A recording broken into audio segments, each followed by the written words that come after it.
I'm on a journey across North Korea. And after a week, it's time for me to leave the capital, Pyongyang. On my way, I pass under the imposing arch of reunification. Wow! It's impressive. Reunification of Korea might be the aim of the leadership, but the reality is this is still a country divided. North Korea. It's a brutal dictatorship. A country shrouded in mystery, suspicion, and fear. But after a week, wow, I think I'm getting past the stereotypes. This is a culture where reverence to the great leaders is all. And the sense of mass unity is so strong. And now I've gained access to areas of the country that are normally off limits, to understand the war that divided Korea. It's interesting to hear your side of it, because we were told we had won, and you believe you had won. To learn about its ancient past, and what the leadership claims it has planned for the future. This street was all built in a year. Traveling away from cities, I'll be meeting the people of rural North Korea. So that's your older brother? What do you want to do? Once again, I'll be accompanied by local guides, but maybe they're the ones who will reveal the real North Korea. Criticizing our leaders is like criticizing ourselves. A land of mountain ranges, beaches and forests. I'm about to discover a very different side of the DPRK.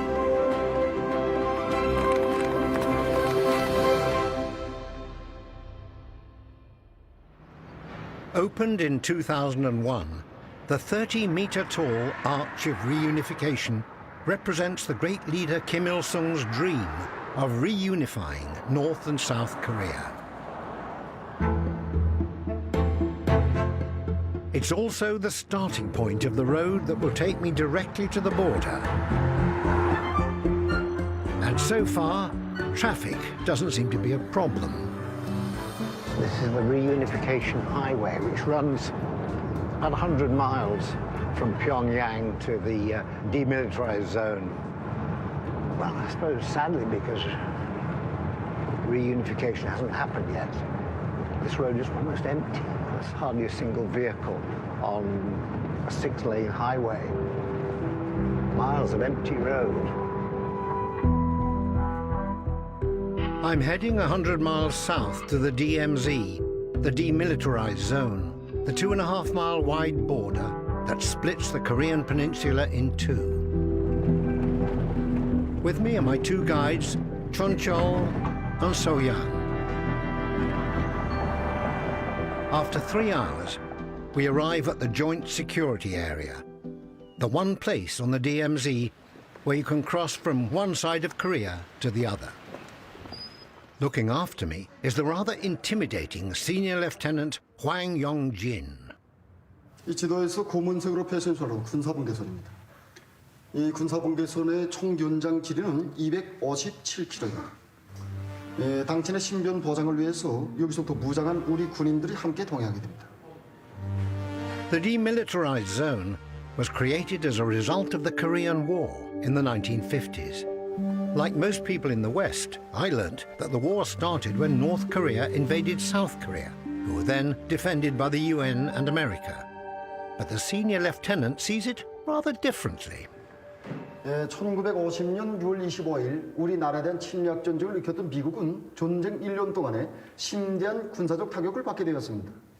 이 지난 조선전쟁 시기 종전 담판장에서도 우리가 승리했고 우리 군대와 인민이 이 승리를 거둘 수 있었습니다. 그럼 이 종전협정 조연장으로 가보시겠습니다.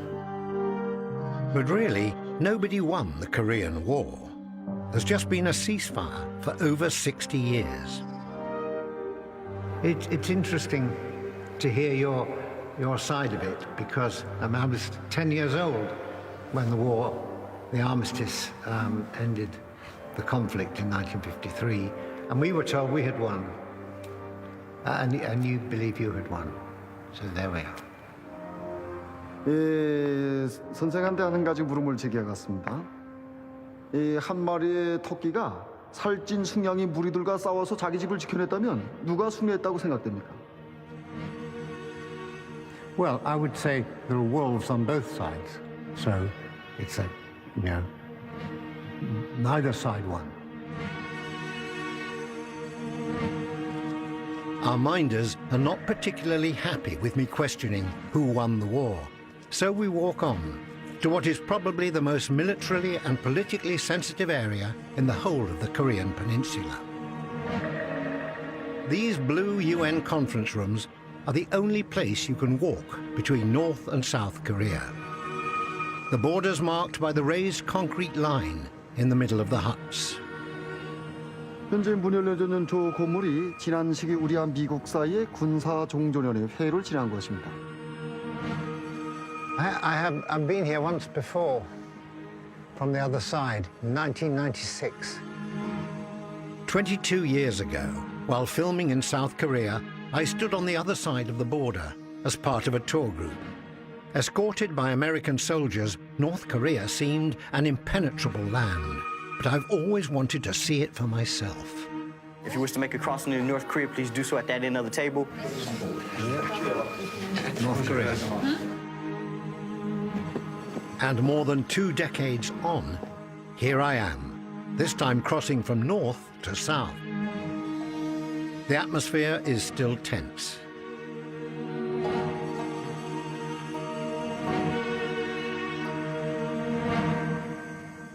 So this is 22 years later. I remember thinking then that, it was like it was presented as a blank wall there from which you could get no response at all. And yet I felt I wanted to know more. You had to know more. You can't just have one side of the story. You've got to look at the other side of the story. So it's rather, I'm rather pleased that I'm given the chance, have been given the chance today to see the other side as well. So this time I don't have to go back and out the door as we did before with our large group of people. I can come in on my own, I can walk over into North Korea, and I can stay here for a bit and probably have my lunch here. And I think that's I feel that's an achievement of some kind for all of us. Sadly, these huts represent a massive failure of diplomacy. And since 1953, North Korea has found it necessary to create one of the biggest armies in the world. It reportedly spends 25% of its GDP on the military and its notorious nuclear weapons program. None of this makes for good small talk. Nuclear warheads and nuclear missiles have cost your country a lot of money to develop. 미국이 50년도부터 시작해서 우리를 핵으로 계속 기업해 왔고 우리는 핵을 가지지 않을 수 없게 되었던 것입니다. Hopefully there are signs that there may be a change in relations between your side and America. Is this good news? 물론 좋은 소식이라고 생각합니다. 물론. Well, I hope that people recognize that we don't really need wars and armies and weapons. We should understand each other by meeting each other, talking to each other, sharing our experience, rather than fighting each other. It's a simple message, and I hope one day more people will understand it. 이런 평화로운 세계가 되기를 바라는 사람으로서 그렇게 궁경하고 싶습니다. Wow. It's good to meet you, and I hope you're successful with no more loss of life, 저도 그걸 바랍니다. After this, the guides seemed to relax. If only the real peace talks could end this well. A sad legacy of the Korean War is that most of North Korea was destroyed by American bombing, leaving few reminders of what was here before. But just a couple of miles away from the DMZ is a town that 1,000 years ago was the capital of Korea.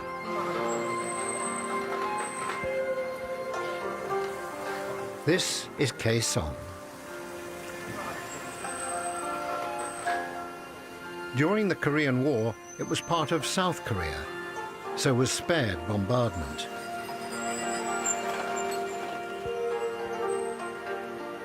Now part of the North, this city and my hotel make me feel like I've arrived in a totally different century. Ah, that looks nice and cosy, doesn't it? It's good.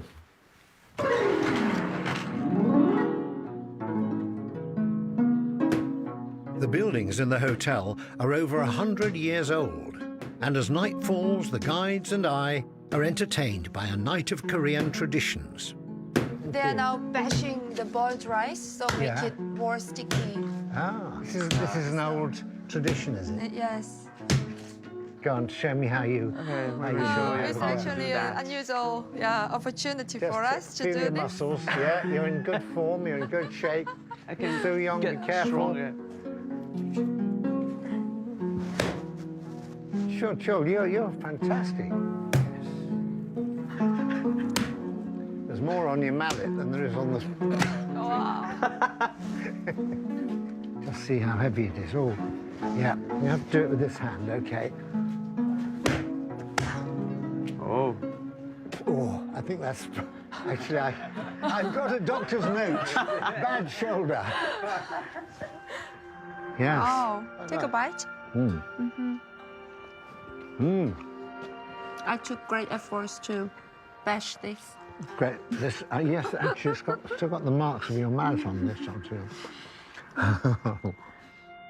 Kaesong has taken me back to North Korea's past, but tomorrow I'll be travelling towards its future.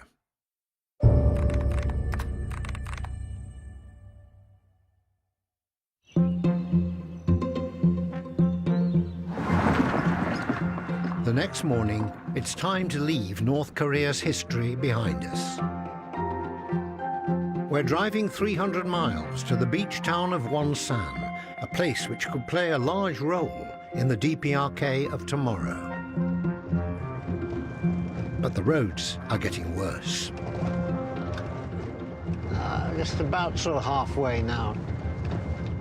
This is the main road, and yet it's pretty rough. The surfaces can be quite bouncy.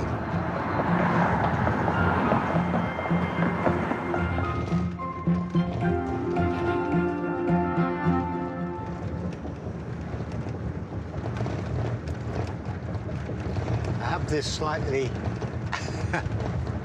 You were nodding off there, weren't you? No. No, I do.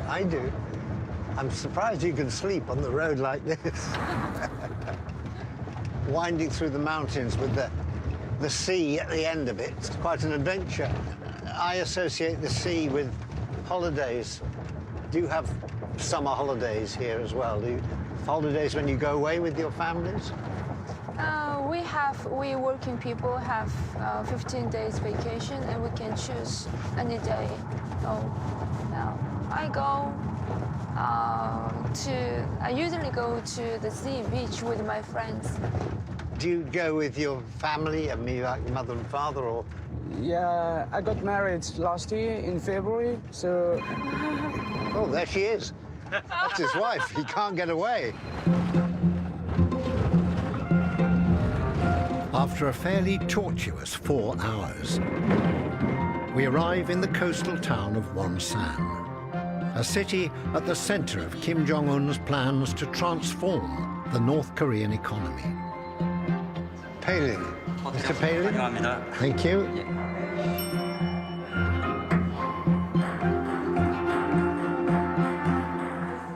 I'm hoping the ping pong won't keep me up.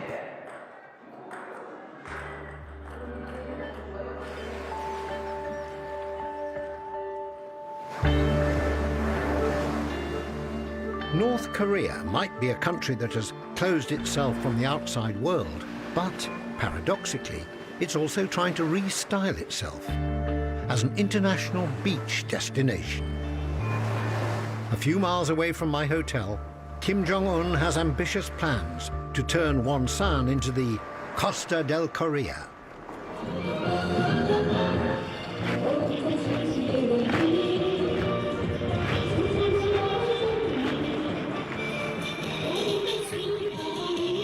There's a huge construction project here in Wonsan to create a new resort, and a massive amount of workers have been brought into the city. And these women here are here every morning, and other groups all over the city to encourage the workers to build this extraordinary place in extraordinary fast time.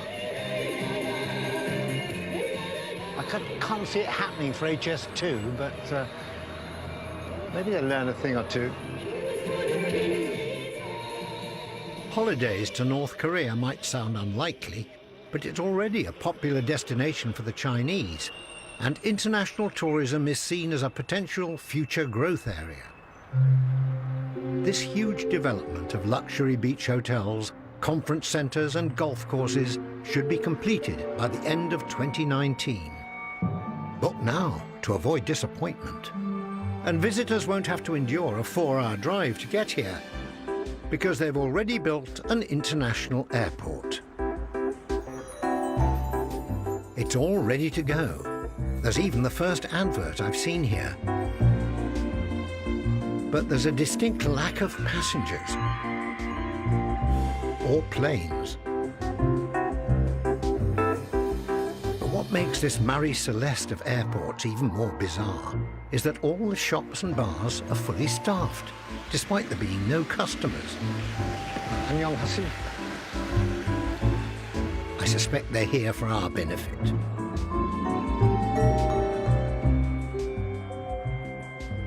Nothing has confounded my expectations of DPRK as much as this gleaming new airport. And it seems to me it's a statement of intent that DPRK is going out to the world.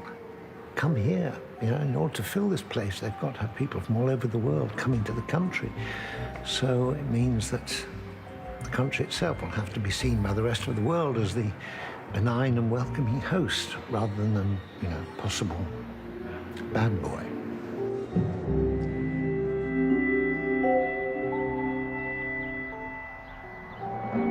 But I wonder if international tourists will want to travel to a country that is renowned for food shortages, famine, and poverty. With a landscape that is 3/4 mountain, North Korea has always struggled to produce enough food for its people. This is the Cheonsam Cooperative Farm, a few miles outside of Wonsan, and I'm joining farmer Kim Hyang-hui in the fields. 안녕하십니까? 예, 안녕하십니까? Okay, Michael. 반갑습니다. 이렇게. Thank you. 예. You show me. 예, 이렇게 엎드려서 Okay. 이렇게. Is it rice that you grow mostly? 예, 여기선 벼를 기본 주작으로 합니다. 여기서 밭에서 이제 강냉이 심고 이 후작으로는 이제 남새 심습니다.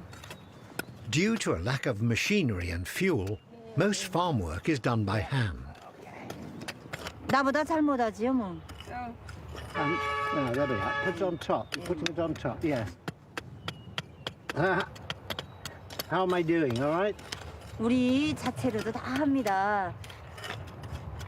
일할 줄 모르는 사람은 와서 좀 불필요하죠, 뭐 우리한테. Well, that's honest. That's honest.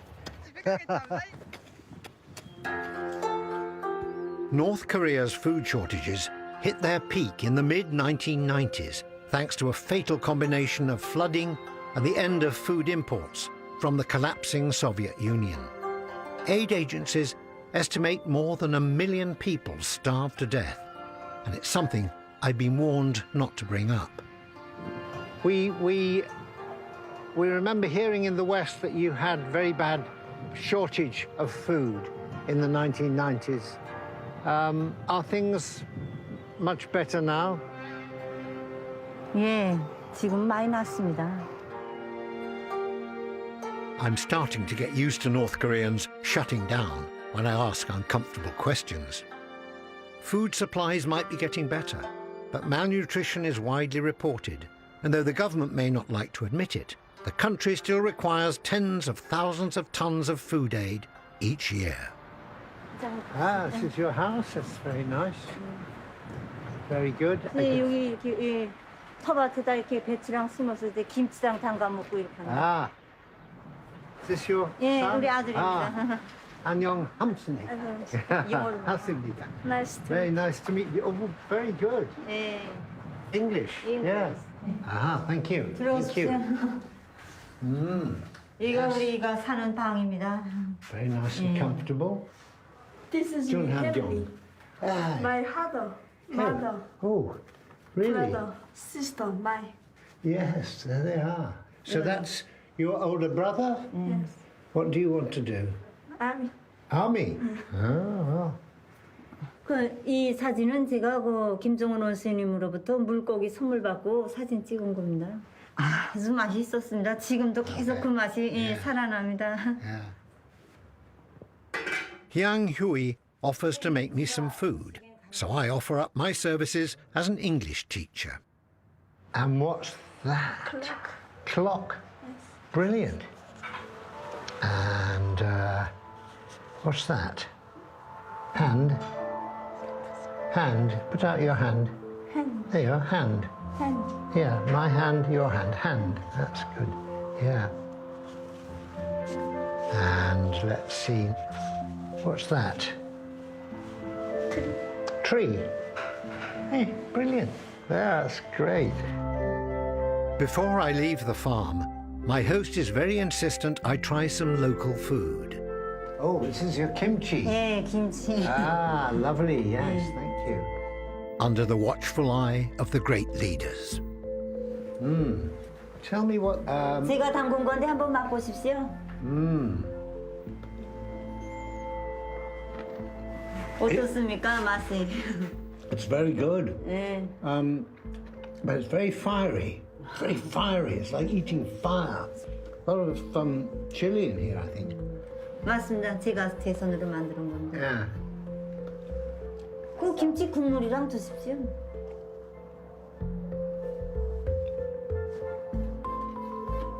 Thank you.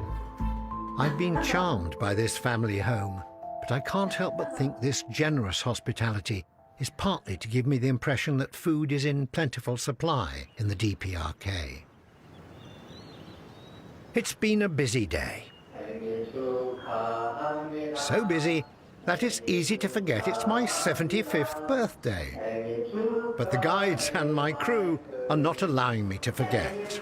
Wow, that is wonderful. Thank you. Happy birthday. You know, I never thought I'd make it to my 75th, let alone see Happy birthday, a new airport and do some planting in a field in the sun. You know, however old you get, there's always a job for you in the DPRK. Oh, cheers. Oh, thank you. Oh, that's lovely.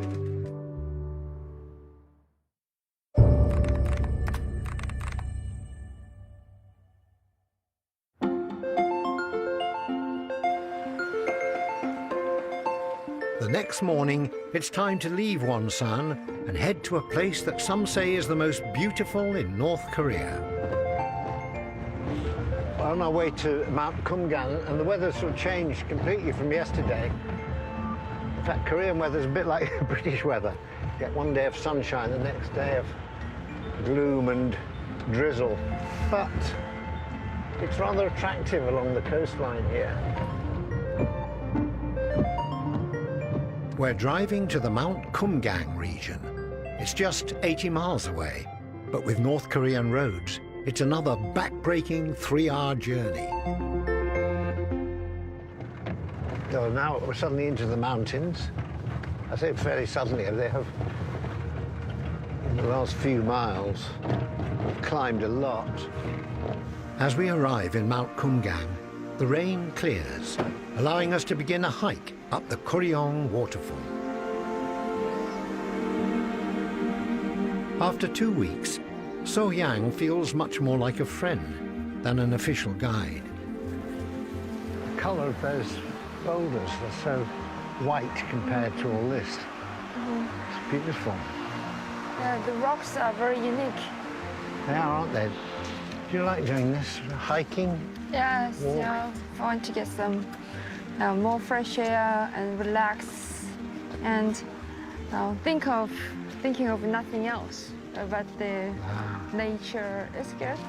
For the first time since I arrived in the DPRK, I feel a great sense of freedom. Wow, look at that. I mean, you know, the Rockies or North Korea? Take your pick.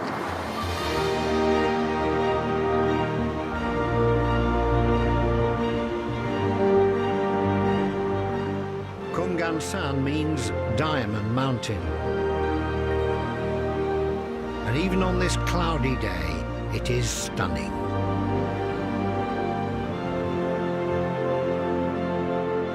That's nice. Let's stop down here. Shall we? Whoops. Oh. I'm hoping this is a good place to have a more open conversation about our two countries. I find your country so very different from ours, and yet sometimes very similar. I mean, how do you get your news of what's going on in the country?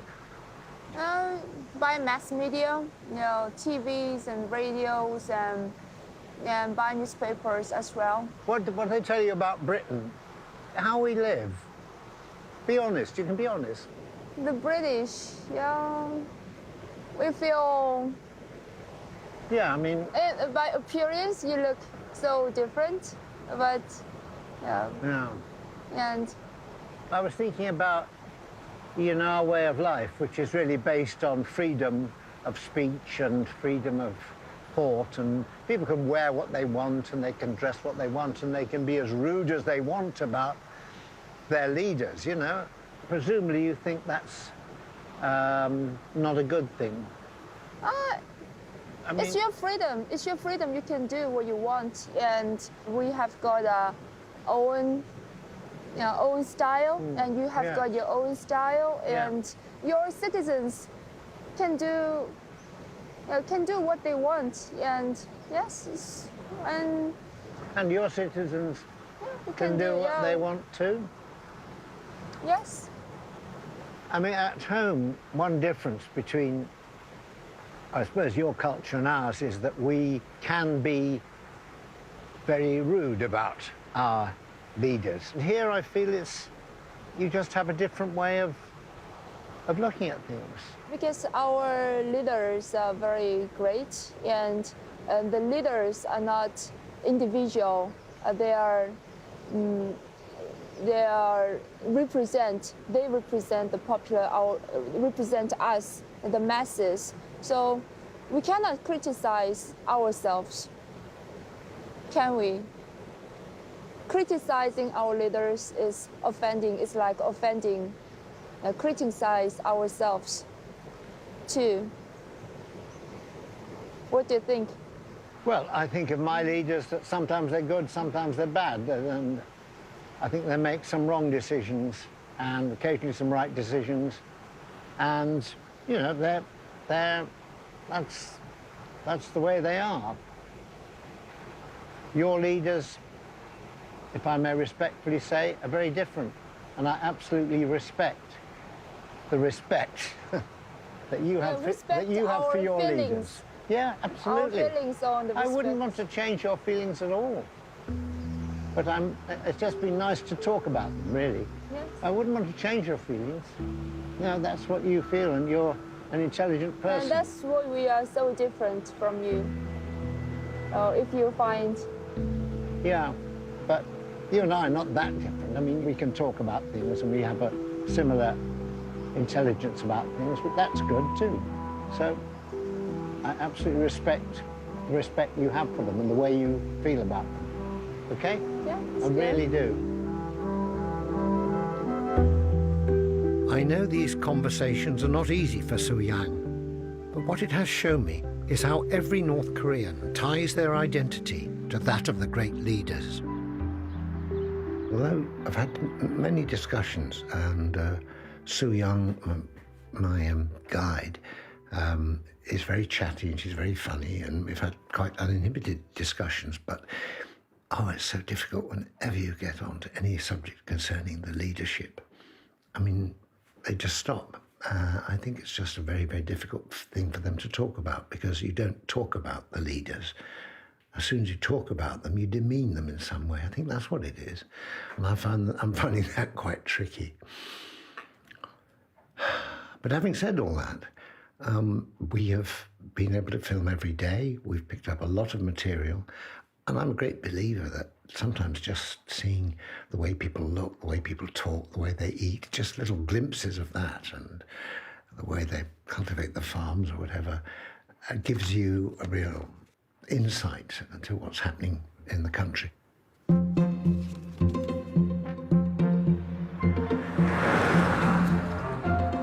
The next morning, we make a speedy return to Wonsan. Thankfully, this is my last North Korean road trip. After this, I hope to catch a plane from Wonsan Airport up to Mount Paektu, the place where the story of the Kim dynasty began. And when we arrive at the ghost terminal building, things seem to have changed. There are people everywhere, and a gate. Hey, a boarding card. Thank you. Thank you. Yeah. Bye-bye. But after checking in, things seem to grind to a halt. Well, there's been a bit of a hiccup here because the mist you can see is cloaking Busan Airport, and the plane that's taking us up to Mount Paektu cannot take off from Pyongyang to come here until this is all cleared. So we don't quite know when we're going to actually be seeing the plane and getting on board. So meanwhile, we just hang around the airport. At least it's not going to get too crowded, because this is the only flight of the day. After our slightly awkward conversation yesterday, I'm hoping Su Yang is not too annoyed with me. Fish slapping dance. Fish slap. And maybe this might make amends. This is what I used to do a long time ago before I became a serious person. That's me.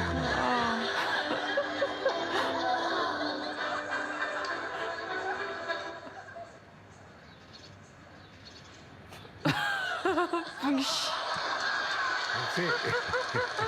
So is it a live fish or a dead fish? Oh, it was a dead fish, yes, but a live human being. I was alive. The fish really was dead. hit? Yeah, it hit quite hard. It was a big pike. So funny. But suddenly, the airport manager, who frankly has little else to do, has some news. 그때부터 그다음에 먼저 제가 수석에서 나가서 예? 그렇게 합시다. Not yet taken off, but But yeah, it will take, then it'll be 40 minutes. After hours of inertia, there's a sudden rush of activity, and the plane arrives from Pyongyang. Air Koryo, the country's national airline, has one of the oldest fleets in the world. This one was built in 1967. Well, it's happening. Here's our plane. We think it's an Antonov, Russian plane. It says 6F, but there isn't any. There's no 6F. So I think I'll just sit here. Finally, we're on our way.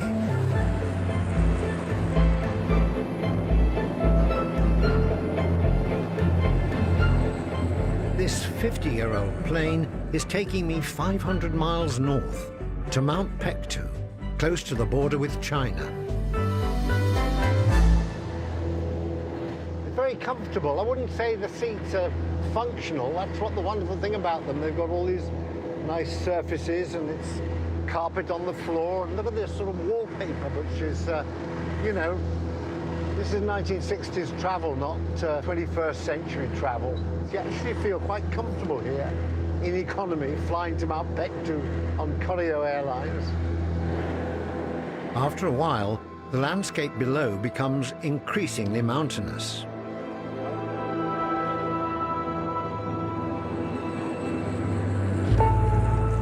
I'm relieved when the wheels eventually touch down. As we disembark, I find myself in a very different looking part of the country. Well, Mount Pektu, the mountain we've come all this way to see, is just there, just below where the sun is setting. I mean, it's not one great peak, it's a sort of a group of mountains, but it's out really over there, just where the sun and the dark clouds are gathering, so you can't actually see it, but you can sort of feel it. But as the sun sets, the clouds clear and the snowy peaks reveal themselves. Ancient Korean legend has it that the mythical leader Dangun, who created Korea, was born at Mount Pektu thousands of years ago.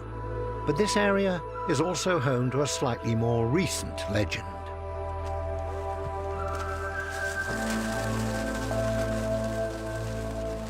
After we arrive at the hotel, our taste buds are tantalized by a barbecue dinner.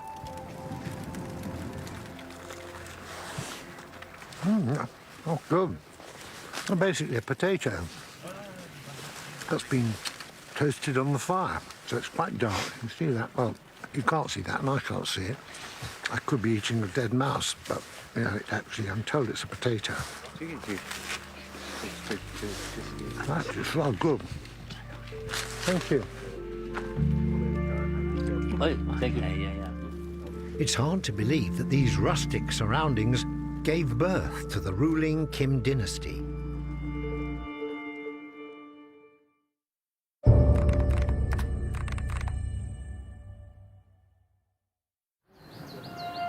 The next morning, I wake up in the far north of the DPRK and at a hotel which I'm not sure often sees actual guests.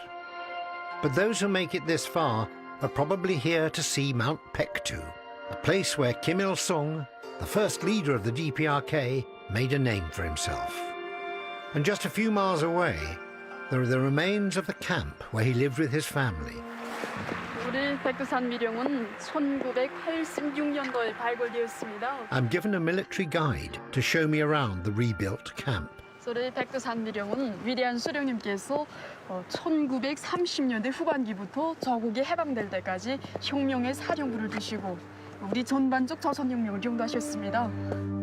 During the first half of the 20th century, Korea was under hostile occupation by Japan. Kim Il-sung first gained a reputation as a heroic resistance fighter in the 1930s. It was also here that the future leader of the DPRK, Kim Jong-il, was apparently born. 우리 위대한 장군님께서 탄생하시기 전날까지만 해도 이 백두산 지구의 날씨가 룡화 40도씨를 오르내리는 매우 맵던 날씨가 지속되고 있었습니다. 그런데 위대한 장군님께서 탄생하시고 1942년 2월 16일 아침에 그렇게 갑자기 세차게 불어치던 바람이 갑자기 먹고 이 햇빛이고 이 백두산 미령 고향집 주민에 비춰들면서 날씨가 아주 고요하면서 따뜻해졌습니다. Miraculous moment. It's a great story, but it's widely thought that Kim Jong-il was actually born in communist Russia. And how much fighting Kim Il-sung did here is up for debate. But while the West sees the Kim dynasty as a dictatorship, here they are worshipped as heroes, defending their country against Japanese and American invaders. And it's this version of history that has helped them to hold on to power for 70 years. Well, that's a pretty sensational view of Mount Pektu. This is a place where a lot comes together. The thousands of years of Korean history symbolized, enshrined by Mount Pektu itself. And then just behind me here, the monument of the founder of the DPRK, Kim Il-sung. The past and the present coming together here. As I look at Mount Pektu, a place that has been sacred to all Koreans for thousands of years, I can't help but wonder if the great leaders and their giant statues will be around for quite as long. But it's time for me to leave. Our plane is ready to take us back to the bright lights of Pyongyang. My time in North Korea is drawing to a close.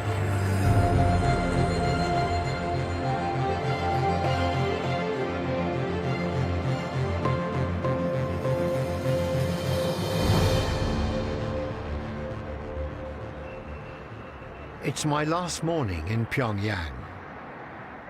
And this city, which felt totally alien 2 weeks ago, is now strangely familiar. But there's one area I've yet to explore, a brand new development of apartments, shops and restaurants on the bank of the Taedong River. This is the North Korea of the 21st century, and it's changing. This is called Mirai Street, which means, I think, Future Scientist Street. And it's one of the sort of miracles of the DPRK, because this street, which contains these amazing blocks, was all built in a year. And it takes me about a year to get the bedroom painted, let alone build an entire modern city street. But even just to build this stuff that quickly shows ambition and a kind of sense of national commitment. Commitment to making this look like a modern city. Since becoming leader, Kim Jong-un has promised to revitalize the economy of the DPRK. Many people say that free market forces are slowly taking hold as the old ideals of communism slip away. Maybe in 5 years' time, this street will be full of McDonald's and adverts for iPhones. If so, I'm glad to have seen it before it becomes like everywhere else.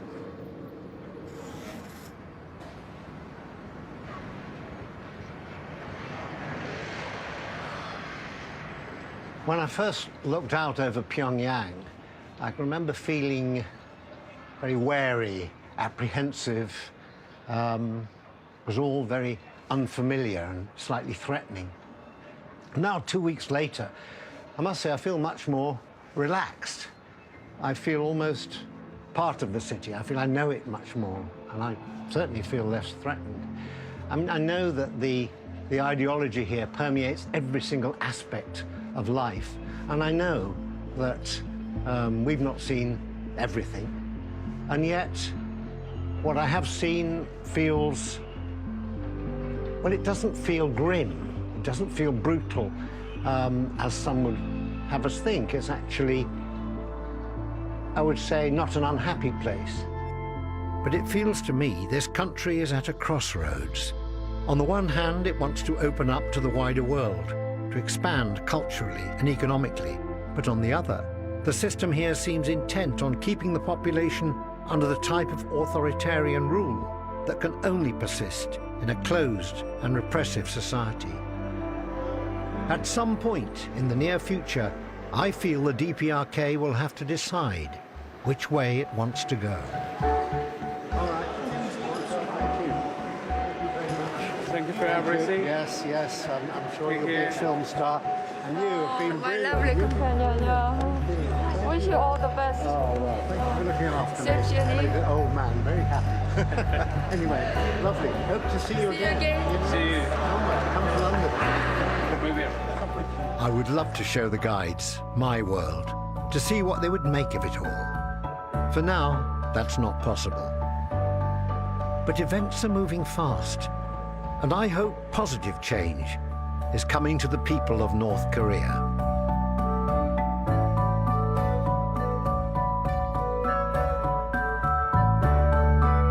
Fascinating stuff. Tomorrow, Rob Bell channels his inner child when he rides a miniature train in Sheffield in New Walking Britain's Lost Railways at 9. Next tonight, there's a welcome return for some of your favourite ever housemates. It's all getting very exciting in Big Brother after the beak.